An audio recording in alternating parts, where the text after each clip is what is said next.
நண்பர்கள் அனைவருக்கும் வணக்கம். ஐபிஎல் மேட்சஸோட ரிவ்யூ பத்தி பார்க்க போறோம். இன்னைக்கு எம்ஐ விஎஸ் கேகேஆர் இவங்களோட ரிவ்யூ பத்தி பார்க்க போறோம். மும்பை இந்தியன்ஸ் கடந்த 4 வருடங்களாவே ரொம்பவே ஸ்ட்ரகிள் பண்ணிட்டு இருக்காங்க. இந்த வருஷம் ஃபர்ஸ்ட் 2 மேட்ச் தோற்று ரொம்பவே ஸ்ட்ரகிள்ல இருக்காங்கன்னு சொல்லணும். இந்த வருஷம் கண்டிப்பா குவாலிஃபை ஆகி கண்டிப்பா சாம்பியன்ஷிப் வின் பண்ணி ஆகணும் அப்படின்ற மாதிரி ஒரு ப்ரெஷர்ல இருக்காங்க மும்பை இந்தியன்ஸ். ஸோ அந்த ப்ரெஷர் ஹர்திக் பாண்டியாவுக்கு ரொம்பவே இருக்கு. ஏன்னா போன வருஷம் 10th பிளேஸ்ல இருந்தாரு. ரொம்பவே அவருக்கு நெகட்டிவான ஒரு இயர் ஐபிஎல்லை பொறுத்த வரைக்கும் சொல்லலாம். ஏன்னா ரொம்பவே பூ பண்ணப்பட்டாரு. ஏன்னா ஹோம் ரசிகர்கள்னாலே பூ பண்ணப்பட்டாரு. அந்த மாதிரியான ஒரு சுச்சுவேஷன்லாம் எதிர்கொண்டாரு.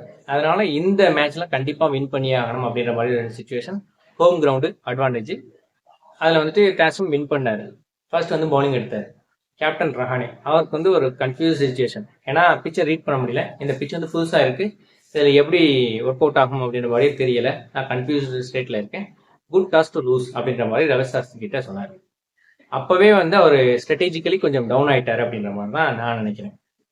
ஸோ சூப்பரா ஒரு பிளான் போட்டாரு ஹர்திக் பாண்டியா.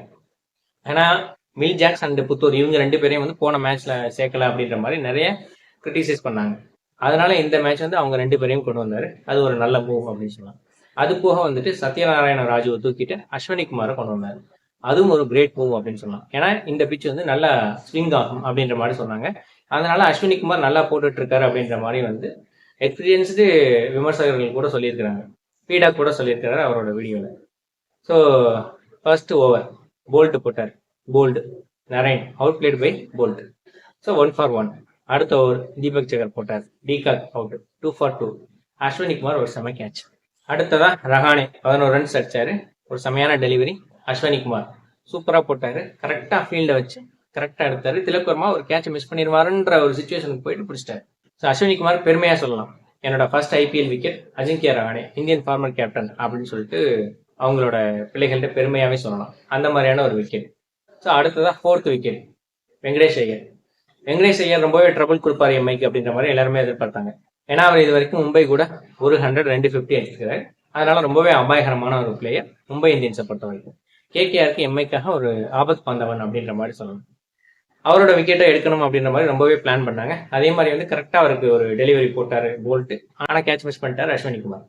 அதுக்கப்புறம் அடுத்த ஓவரே தீபக் சகர் ஒரு செமையான டெலிவரி போட்டு அவர் விக்கெட் எடுத்தார். 41 for 4. ரொம்பவே ஸ்ட்ரகிள் ஆயிட்டாங்க கேகேஆர். அந்த ஓவரே முடிவாயிடுச்சு. மும்பை இந்தியன்ஸுக்கு வெற்றி உறுதி அப்படின்றது கிட்டத்தட்ட முடிவாயிடுச்சு. ஏன்னா 41 for 4 பவர் பிளேல சூப்பரா ஆடலை அப்படின்னாலே அந்த டீம் மீண்டு வர்றது கொஞ்சம் சிரமம் தான். ஆனாலும் அவங்க மீண்டு வரதுக்கான ஒரு சில ஸ்டெப்ஸ் எடுத்தாங்க. இம்பாக்ட் பிளேயரா மணிஷ் பாண்டேவே கொண்டு வந்தாங்க. மணிஷ் பாண்டே அண்ட் ரிங்கு சிங் இவங்க 2 பேரும் ஓரளவு நிலைத்து நின்று ஆட ட்ரை பண்ணாங்க. ஆனா முடியல. அஸ்வினி குமார் வந்தாரு. சூப்பரான ஒரு டெலிவரி. ரிங்கு சிங்கை தூக்கிட்டாரு. அதுக்கப்புறம் சூப்பரான ஒரு டெலிவரி. மணிஷ் பாண்டேவை அப்படியே பெயில்ஸ் மட்டும் அப்படியே தட்டி தூக்கிட்டு போயிடுச்சு. ஒரு சூப்பரான இன்சிங். அந்த ஒரு டெலிவரி தான் அஸ்வினி குமார் மேல ரொம்பவே ஈர்ப்பு கொடுத்துச்சு அப்படின்னு சொல்லலாம். அதுக்கடுத்து ரசலுக்கு ஒரு டெலிவரி, செம்மையான ஒரு டெலிவரி போல்டு. ஸோ அந்த டெலிவரி அஸ்வினி குமார் ஒரு பெஸ்ட் பிளேயர் அப்படின்ற மாதிரி நமக்கு ஃபிக்ஸ் பண்ணிடுச்சு. நம்ம மைண்டுக்கு ஃபிக்ஸ் ஆயிடுச்சு அவர் ஒரு பெஸ்ட் பிளேயர் தான் அப்படின்னு. அந்த மாதிரியான ஒரு டெலிவரி. ஸோ அஸ்வினி குமார் கொண்டு ஒரு கரெக்டான ஒரு டாக்டிக்கல் மூவ் பண்ணி ஜெயிச்சிருக்கிறாரு ஹர்திக் பாண்டியா. ஸோ அவங்கனால பெரிய அளவுக்கு அதுலேருந்து மீண்டு வர முடியல. முடிஞ்ச அளவுக்கு ரமதீப் சிங் ட்ரை பண்ணாரு. ஆனாலும் 22 ரன்கள் தான் எடுத்தார். 16.2 ஓவர்களில் 116 ரன்களுக்கு ஆல் அவுட் ஆயிட்டாங்க. புத்தூரும் 2 ஓவர் போட்டு அவரும் ஒரு விக்கெட் எடுத்தார். ஸோ ஓரளவு டீசென்டான பர்ஃபார்மன்ஸ் கொடுத்தாரு புத்தூர் அப்படின்னு சொல்லலாம். ஹர்திக் பாண்டியாவும் ஒரு விக்கெட் எடுத்தார். சூப்பராக தான் பவுலிங்ல செயல்பட்டாங்க. ஏன்னா ஃபர்ஸ்ட் 2 ஓவர்ல தீபக் சகர் அண்ட் போல்ட் இவங்க 2 பேரும் ஒரு பேஸ்மெண்ட்டை செட்டில் பண்ணி கொடுத்தாங்க. அதுக்கப்புறம் அஸ்வினி குமார் அவங்க டிஸ்ட்ரக்ட் பண்ணிட்டாரு அப்படின்னு தான் சொல்லணும். ஆனாலும் அஸ்வினி குமாருக்கு ஒரு நல்ல ஒரு ஆப்பர்ச்சுனிட்டி 5 for எடுக்கிறதுக்கு. அவருக்கு ஒரு ஓவர் கொடுத்துருக்கலாம். ஏன் இந்த மாதிரி லூசுத்தனமா ஹர்திக் பாண்டியா சில நேரம் பண்றாரு அப்படின்றதுதான் தெரியல. அவருக்கு 5வது விக்கெட் எடுக்கிறதுக்கு ஒரு ஆப்பர்ச்சுனிட்டியா 4th ஓவர் கொடுக்காம போல்ட்டுக்கு கொடுத்தாரு. அதுக்கப்புறம் புத்தூருக்கும் மேலும் ஒரு ஓவர் கொடுக்காம இம்பாக்ட் பிளேயரான ரோஹித் சர்மாவை ஃபீல்டுக்கு கொண்டு வந்தார். அந்த 1 ஓவர் 2 ஓவர் ஃபீல்டிங் பண்றதுனால என்ன ஒரு மாற்றம் வரப்போகுது. அடுத்த ஓவர் புத்தூர் கூட கொடுத்துருக்கலாம். அவருக்கு ஒரு எக்ஸ்ட்ரா ஒரு விக்கெட் கிடைச்சிருக்கலாம். ஏன்னா அவருக்கு ஒரு கேட்ச் மிஸ். ஸோ நல்லா தான் போட்டுட்டு இருக்காரு. ஒரு சில மேட்சஸ்ல அடி வாங்கத்தான் செய்வாங்க ஸ்பின் பவுலர்ஸ். ஏன்னா அந்த மாதிரி தான் ஐபிஎல் மேட்சஸ் இருக்கு. ஸோ அப்படி இருக்கும்போது அவருக்கு இன்னொரு சான்ஸ் கொடுத்துருக்கலாம். இன்னொரு ஓவர் கொடுத்துருக்கலாம். அந்த ஒரு விதத்திலையும் ஹர்திக் பாண்டியா இந்த மாதிரியான ஒரு சின்ன சின்ன மிஸ்டேக், இது சில்லி மிஸ்டேக்கா இல்ல வேணும்னே பண்றாரா அப்படின்றது தெரியல. ஏன்னா ரோஹித் சர்மாவை கண்டிப்பா ஃபீல்டுக்கு கொண்டு வரணும் அப்படின்ற மாதிரி தான் ஒரு கேப்டன் அப்படின்ற மாதிரி காமிக்கணும் அப்படின்ற மாதிரி பண்ணுறாரான்ற மாதிரி சில நேரம் அவர் மேலே சந்தேகமும் எழுது. அதை வந்து அவர் இனி வர்ற மேட்சஸில் வந்து திருத்திக்கணும். அப்போ தான் வந்து டீமாக வந்து ஒரு நல்ல ஒரு சூழ்நிலையில இருக்கும் மும்பை இந்தியன்ஸ் அப்படின்னு சொல்லிட்டு நான் சொல்லிக்கிறேன். அடுத்ததான் மும்பை இந்தியன்ஸோட பேட்டிங். ஸோ கடந்த 2 மேட்சஸாக வந்து ரிக்கில்டன் வந்து சரியாக ஆடலை அப்படின்ற மாதிரி நிறைய பேர் கிரிட்டிசைஸ் பண்ணிட்டு இருந்தாங்க. ரோஹித் சர்மாவும் சரியா ஆடலை அப்படின்ற மாதிரி சொல்லிட்டு இருந்தாங்க. முடிஞ்ச அளவுக்கு இந்த மேட்ச் வந்து அதை ரெக்டிஃபை பண்ண ட்ரை பண்ணார். ஆனாலும் அதை ஃபுல்லாக ரெக்டிஃபை பண்ண முடியல ரோஹித் சர்மானால. ரோஹித் சர்மா 13 ரன்கள் அவுட் ஆயிட்டார். அடுத்ததா வில் ஜாக்ஸ் அண்ட் ரிக்கல்டன், இவங்க 2 பேரும் ஈஸியாக ஜெயிச்சு கொடுத்துருவாங்க அப்படின்ற மாதிரி நினச்சிட்டு இருந்தாங்க. ஆனால் வில் ஜாக்ஸ் 16 ரன்கள் அவுட் ஆயிட்டார். அவர்கிட்ட இருந்தும் ரொம்ப எதிர்பார்க்குறாங்க. அவரும் இந்த மேட்ச்சை டெலிவரி பண்ண முடியல. அதுக்கப்புறம் ரியான் ரிக்கல்டன், அவர் டெலிவரி பண்ணலைன்னா என்ன, நான் டெலிவரி பண்ணுறேன் அப்படின்னு சொல்லிட்டு அவர் சூப்பராக ஆடினார். தன்னோட முதல் 50 எதுக்கு தான் மும்பை இந்தியன்ஸில் எடுக்கப்பட்டேன் அப்படின்ற மாதிரி ப்ரூவ் பண்ணுற மாதிரி ஒரு இன்னிங்ஸ்ன்னு சொல்லலாம். சூப்பராக ஆடினார். அதுலேயும் நரேனா வந்து அடித்த ஒரு 6 எல்லாம் வந்து பியூர் ட்ரீட் டு வாட்ச் அப்படின்னு தான் சொல்லணும். அதுக்கப்புறம் நம்ம சூரியகுமார் யாதவ் ஸ்கை, அவர் வந்தார், அடித்தார், பவுண்டரி ரிப்பீட்டு, அடித்தார், பவுண்டரி ரிப்பீட்டு, அடித்தார், பவுண்டரி ரிப்பீட்டு, இப்படி தான் இருந்துச்சு. 9 பால்களை 27 ரன்கள். ஸோ 12.5 ஓவர்கள்லேயே 116 ரன்கள் வந்து அடிச்சிட்டாங்க.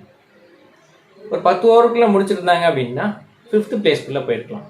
இருந்தாலும் 12 ஓவருக்கு மேலே போயிடுச்சு அப்படின்றதுனால 6th பிளேஸ் தான் வர முடிஞ்சது. இந்த மேட்ச்சில் வந்து ரோஹித் சர்மா ஸ்டார்டிங்லேயே வந்து கொஞ்சம் மதரடி காட்டியிருந்தா மேபி வந்து இன்னும் கொஞ்சம் முன்னாடி போயிருக்கலாம். ஏன்னா இந்த மாதிரியான மேட்சஸில் கம்மியான ரன்ஸ் வந்து அடிக்கும்போது அதில் தான் நம்ம ரன் ரேட்டை உயர்த்தி வச்சுக்கணும். ஸோ அந்த ஒரு ஸ்ட்ராட்டஜிக்கல் மூவை வந்து மும்பை கொஞ்சம் ஒரு துடிப்பாக ஆட தவறிட்டாங்க அப்படின்னு தான் சொல்லணும்.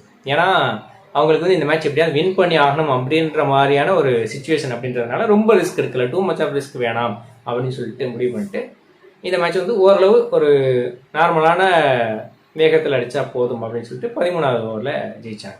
பேட்டிங், பவுலிங், ஃபீல்டிங் இது 3லையுமே நேற்று சூப்பராக பண்ணாங்க மும்பை இந்தியன்ஸ். ஃபீல்டிங்கில் மட்டும் ஒரு 2 கேட்ச் மிஸ் பண்ணார் அஸ்வினி குமார். அது மட்டும்தான் ஒரு சின்ன கன்சர்னாக இருந்தது. ஸோ போன மேட்சுக்கும் இந்த மேட்சுக்கும் சில சேஞ்சஸ் தான் பண்ணாங்க. அந்த சேஞ்சஸ்லேயே டீம் வந்து ரொம்ப பெருசாக தெரியுது.